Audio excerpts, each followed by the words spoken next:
I'm Dr. Eric Janssen from SportsMed Orthopedic Surgery and Spine Center in Huntsville, Alabama. Today's video is an arthroscopic rotator cuff repair with a subacromial decompression in a 50-year-old male patient who came to our office with pain and inability to use his arm overhead. Here in the operating room, we have the patient lying on his side with his left shoulder upward. We mark the portals, place our needle into position, and then place fluid inside the joint. The fluid is to distend the joint so that we can place our portals inside. Here we can see the setup looking at a camera and now looking directly at the camera where we're inside the shoulder joint just cleaning up a little bit of damage on his labrum or cartilage. The first step in this procedure is to make sure that there's nothing interarticular within the joint that could be causing symptoms on top of the rotator cuff tear. Once again, we're just cleaning up the labrum or a little bit of fraying on that area. Here we're cleaning the undersurface of the rotator cuff tear from inside the joint.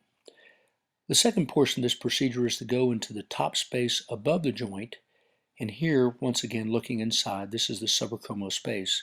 The bursa has been cleaned, the soft tissue is being taken off the undersurface of the bone. This is a heat device that's used to do that. We now have a burr that we'll use and a shaver to take off the undersurface of the bone. We want to flatten it off and not leave any kind of spur that might later damage our repair. Once again, we're smoothing up the undersurface of the bone where we clean the spur from. We will next inspect the rotator cuff, and here you can see the little tear where we're using a shaver just to clean up the edges from it. We can lift it up and look down inside the joint, which normally we would not be able to do. Once again, we will debride or clean the edge of this tendon so that we can repair it. Next, we'll extend the portal with a little knife and place a cannula inside. After removing the cannula, we will place a screw down into the bone that has been freshened up.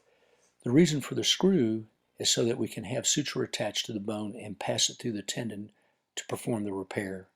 Here we can see the screw going down inside.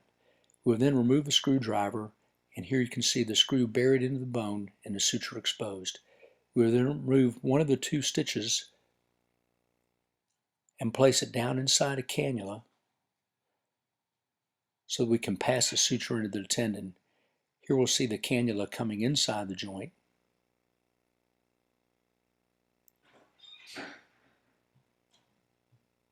We will then grasp each individual stitch and pull it outside the shoulder joint. Here we'll load it up on a suture passer, place the suture passer down inside through the cannula, and while watching on a screen, we will pass the stitch. Here you can see we're pushing the suture from the undersurface of the tendon through the superior surface, and this suture passer will grasp it back outside. We'll then do it with the second arm of the suture to create what we call a horizontal mattress stitch. After that's completed, we will take the second stitch and pass it in a similar fashion.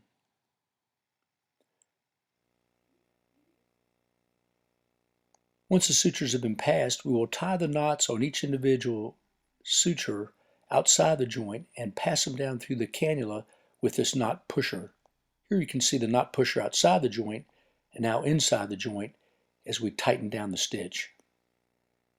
We'll use 5 knots for each stitch, as you can see them being placed down here.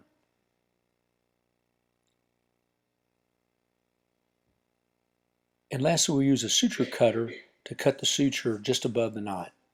Here we can see the second suture that we were tying down the knots on like we did the first.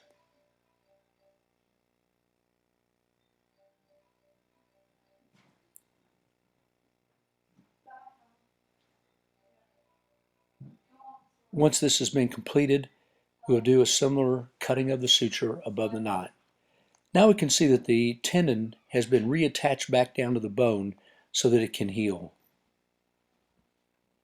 For more information on this and other procedures, please go to www.sportsmedalabama.com.